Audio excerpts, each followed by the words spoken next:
This is Rob Tebbett for Boxing Social in association with Betfred. Delighted to be joined by British boxing royalty, former WBC heavyweight champion Frank Bruno. How are you, Frank? You're looking well. Very good. Yeah, mustn't grumble, you know what I mean? Very good place at the moment. Mustn't grumble one little bit. Excellent. You're looking in a great place. It's always nice to see you, Cheers. Frank. We're on a bit of a Thank you. time schedule this morning, Frank, so I'm going to get straight into the meat and the potatoes first thing in the morning. Dubois versus Joyce this weekend. Huge domestic heavyweight fight. I'm excited for it. I know you will be as well. Talk to me about the fight, Frank. Yeah, the fight is a, you know what I mean? Dubois is a, Dubois is a very, very puncher, and he's very, very young. He's got a lot of talent. Joe is a very, you know what I mean? He's got a good engine. He makes things very, very awkward for a lot of fighters, you know? And he can take a punch very well, but I'll go for Daniel Dubois to win it. You spent a lot of time with Daniel last year, didn't you, Frank? Yeah, I remember coming down to the Peacock Gym and seeing you working out on the pads together. Talk to us a little bit about that experience. Yeah, it's a good experience. Sometimes you know the vibes that you feel for people. If you meet somebody, you can see, or you know what I mean, they seem like a nice guy. He seems like his persona around him is very, very, he's just a sweet guy. But he's a dangerous guy when he gets into the ring, and he's thirsty to learn, and he's young as well. And he's got the world at his feet. And if he can beat Joe, you know what I mean? He can step up to challenging for the WBC, IBF, was it IBF and the WBC? WBC, yeah. There's so many these days, Frank. It's hard to they're getting out of Primark or Tesco. You mentioned Daniel being such a nice guy, Frank. Both Daniel and Joe Joyce. We've not heard a lot of trash talking and bad blood between them in the build-up to this. They both remind me, forgive me for saying, Frank, of a certain Frank Bruno in the late 80s, the early 90s. Very nice guy. The granny appeal, I believe they call it. Two very nice guys, Frank. Yeah, very nice guys, you know what I mean? But when someone the first one that punches the other in the mouth, they won't be nice guys. They'll be trying to knock the granny out of each other. They certainly will. Now, going back to your career, Frank, you were involved in a massive domestic fight once upon a time with Lennox Lewis. Just talk to us about those domestic fights and how they get the juices going. I know you'd have been stopped down the street by everybody back in the day asking you about the fight. Obviously, slightly different times now, so that's probably not happening to Daniel Dubois and Joe Joyce at the minute. But what kind of pressures do these big domestic fights bring to somebody? It's a big, big pressure. When you've got family, kids, mortgage to pay for, you know what I mean, council tax and whatever, it's a very big, because it's very important for the winner to go forward. The loser might stay where he is and have to work or go a different route. But yeah, you know what I mean, it means quite a lot. It's your living, you know, you being a boxing journalist, you should know that. It's your living, it's your ducking and diving. Like you're sitting at home, this is your ducking and diving. But it's a big, big domestic fight, you know what I mean, because they're big lumps. Both of them can, I think Daniel Dubois punches a little bit more harder than Joe, but you know, Joe can make things all good to you because he's a fit heavyweight, you know what I mean? He's very, very, does all, what backward flips in the corner, and he's got one Chinese one where he flicks his foot over with the whole body weight, and for 18-stone man to do that, you've got to respect him because he's got his whole body is like not a ballerina, but he's just, you know, I mean, he should be in the circus. You mentioned not taking the mickey out of him. I respect him because he's a fighter and he's been into the Olympics. He's got a lot of pedigree behind him. You know what I mean? He's done his rounds. He went to America. He worked with David Hay. He had a little bit of experience in all different parts, but he's still, you can't underestimate him. You mentioned that experience, Frank. Obviously, we've seen Joe box at the highest level as an amateur. He's taken good fights as a professional. He's by far the more experienced man going into this fight. How much do you think that's going to play a factor on Saturday night? You know what I mean? Being favourite, you know what I mean, puts pressure upon you. You know what I mean? Being a boxing, a boxer, journalist and whatever, everybody has their opinion. And I think that Dubois, he's just got that little bit of edge over this fight because he's got the power. He can box. He throws punches good down to the body, and he listens and he's hungry. How good is his Both jab? are hungry. How good? Sorry. How good is his jab? People always talk about Oh Daniel my God, Dubois' it's jab. sweet. It's sweet, and it's not one you got. You know, he's got a sweet jab. He's got a good uppercut. He's got a good left hook to the body and to the head, and he's still young and he's still learning. Joe Joyce has got some good combinations, but you know, he's a spoiler and a fit spoiler. So each one have got to respect one another. These domestic fights, the fights that we've seen Dubois versus Joyce, there's obviously a lot of talk about Anthony Joshua, there's Tyson Fury, there's Dillian White. Such a great time to be a British heavyweight.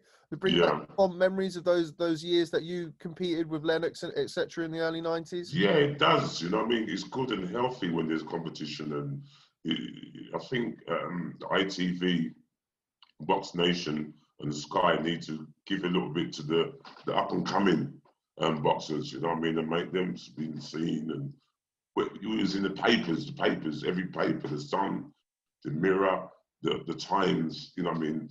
Went to a press conference and they put boxing on the map. It's got a little bit dull at the moment. The press. Because people get bitchy when you're dealing with Sky, and Box Nation get bitchy when you know what I mean? It's a little bit of war at the moment, but boxing is a very healthy place. After Saturday night, where does the winner of Dubois versus Joyce go? Are they ready for those bigger names, those Anthony Joshuas, those Tyson Furies? It's a risk.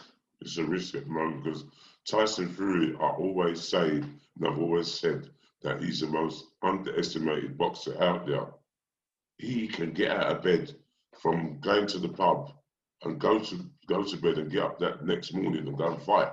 He's got that talent in him, you know what I mean? And people underestimate him, but he's a good fighter. Anthony Joshua, last time I spoke to him, he's talking about staying into the boxing until he's 30 odd, and he's still a youngster. And look what he's achieved. He's done very well considering. You know what I mean? He didn't have too many amateur fights, and he's up there, and he's not even peaked yet. If you look at most heavyweights peak about 33, borderline 35.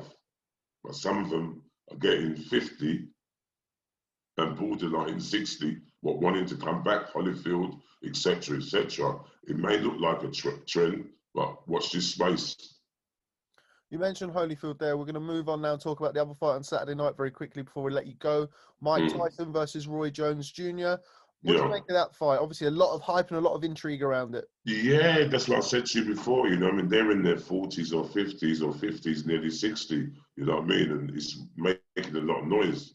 You know what I mean? And they're fighting. Good luck to them. I hope they make a lot of money, entice other boxers to come out and show these youngsters what it's all about.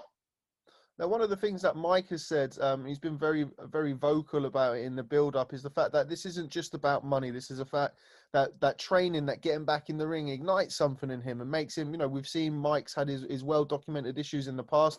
How important is it to have, you know, to have boxing to give a distraction, not only to the youngsters, but also, you know, people who have retired from the sport, like a Mike Tyson, like an Evander Holyfield? It's nice to see, you know what I mean? Because people think that because you're old, you're not fit. Or you don't keep yourself fit. Majority of the boxers put on weight and, you know what I mean, get divorced and, you know, don't mean that in a horrible way. When, you know, sometimes the partners that you've been away boxing and then you got to come home, some people rather you go back to training camp rather than come home and aggravate them. But yeah, good. Yeah, it's a good time for British boxing. Before I let you go, Frank, I just want to grab your opinion very, very quickly on just the recent government stuff surrounding boxing. You're a product of boxing. You've made an incredible life for yourself. What is the government talking about? We didn't get part of the bailout, for the government bailout, to help grassroots boxing, to help amateur boxing. You're joking. Jesus, no. That's sad. So I just want you to tell people, Frank, about what boxing did for you in your life and why it's important that boxing, you know, that we get this investment at a grassroots level to help the future, really. When I was young, about 8 years old, I was borderline hanging around with the wrong sort of like crowd. Boris Johnson needs to invest in a lot of boxers because a lot of boxers are on the street, bravery, doing fighting. But if you can get a good one and put him in the gym and guide him in the right sort of like way, they need to involve boxing in a big way. I'm doing the Bruno Foundation for people going through mental health. I took some courses, about one course. I'll talk, you know what I mean, just to help people help them, just be there for them. Standards Barn in Northampton, and I'm going to help a lot of people and give back. You know what I mean? The experience that I've had through my life with depression, midsection, and whatever. There's a lot of people hiding under the floorboards and don't really want to come out and admit that they're going through a hard time. You know, people, if they're on the television or doing an interview or whatever, you can't see through someone the pain that people are going through. So I'm going to try and help and put my little bit back, because the government should be ashamed of themselves. Before they were in power, they asked me and a couple of other boxers to get involved in, to go down to Westminster, but now I ain't even heard of them no more. They got in power and just kick it to one side. They need to put something back into society, and boxing is a good sport. A lot of people have done very, very well out of boxing, and they need respect. There's a lot of kids on the street causing mayhem, terrorizing people, shooting each other, going on bikes and robbing someone's phone and whatever. They need some manners dropped on them, the youngsters. You know what I mean? They think they're tough, and when they go through the prison, or when they go to the police station first, and then they have to be put in the prison, they cry like babies. You know what I mean? Going on like they're tough, man. Anybody can carry a knife. Anybody can carry a gun. But what use are you going to get out of life if you're going to take that knife and a gun and go and kill another girl or another bloke? What their family's going to feel? Rewind your brain and think that if that happened to you, how would you feel? Simple. It is simple. Very well said, Frank. And for everybody who's watching this, do check out the Frank Bruno Foundation to keep up to date with all of Frank's movements and everything that he's doing. Before I let you go, Frank, because you're a very, very popular man, you're very much in demand this morning. Final prediction, Daniel Dubois versus Joe Joyce. What are we going to see on Saturday night on BT Sport? It's going to be a tricky sort of like fight, but I think Daniel Dubois will be hunting for him with his long jab and whatever. Joe Joyce will be trying to, you know what I mean, mess him around and whatever. It might be just a war from the first bell, but Dubois has got that extra long reach and he can box sensibly, but don't underestimate Joe Jordan. Okay, Frank, always a pleasure. Thanks very much for speaking to Boxing Social. Enjoy the rest of your day and do enjoy the fight on Saturday night. Ladies and gentlemen, British boxing royalty, former WBC heavyweight champion, Frank Bruno. Thanks very much. God bless you, boss, and everybody watching. Thank you.